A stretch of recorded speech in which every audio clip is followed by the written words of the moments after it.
আসসালামু আলাইকুম ওরহমতুল্লাহি ওবরাকাতুহ। আপনারা সবাই কেমন আছেন? আশা করি আল্লাহ পাকের মেহেরবানিতে সকলেই ভালো আছেন। আজকে খুবই গুরুত্বপূর্ণ একটা বিষয়ে আলোচনা করব, সেটা হচ্ছে মৃত্যু।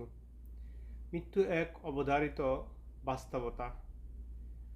আমরা এর পরিসংখ্যান সম্পর্কে অনেকেই হয়তো আমাদের অজানা, যে পৃথিবীতে প্রতি মুহূর্তে যে কত মানুষ মৃত্যুবরণ করতেছে, দুনিয়া থেকে বিদায় নিতেছে, তার হিসাব আমাদেরকে চোখে আঙ্গুল দিয়ে দেখিয়ে দিচ্ছে যে সময় কত সংক্ষিপ্ত।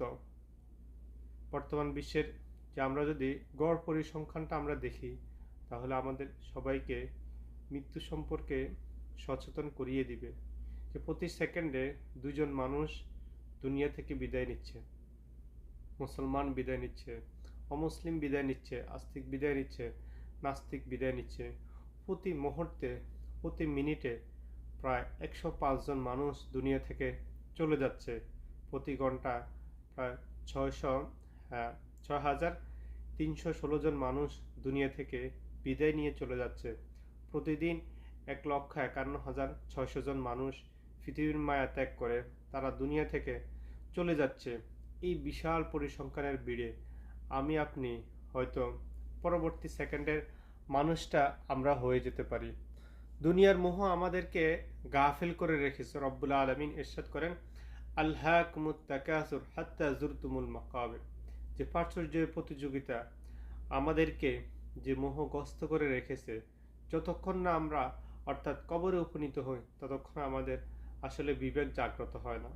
আমরা যখন কবরে যাই তখন আমাদের বিবেক জাগ্রত হয়েও আমাদের কোনো কাজে আসবে না।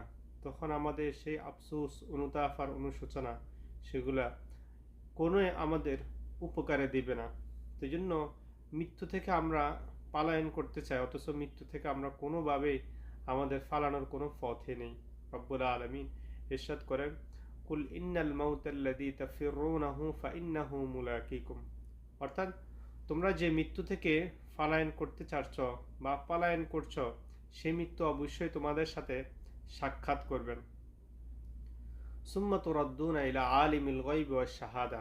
অতঃপর আল্লাহ সুবহানাহু ওয়া তাআলা তোমাদেরকে জানিয়ে দিবেন যে যিনি দৃশ্য এবং অদৃশ্যের সম্পর্কে যিনি খুবই হ্যাঁ, জানেন, যে আল্লাহ সুবহানাহু ওয়া তাআলার কাছে তোমরা যে প্রত্যাবর্তিত হবে, আল্লাহ পাক রব্বুল আলামিনের কাছে তোমরা যে ফিরে যাবে, ফায়ুনাব্বিউকুম বিমা কুনতুম তা'মালুন। আল্লাহ সুবহানাহু ওয়া তাআলা তোমাদেরকে জানিয়ে দিবেন, অর্থাৎ তোমরা যে সমস্ত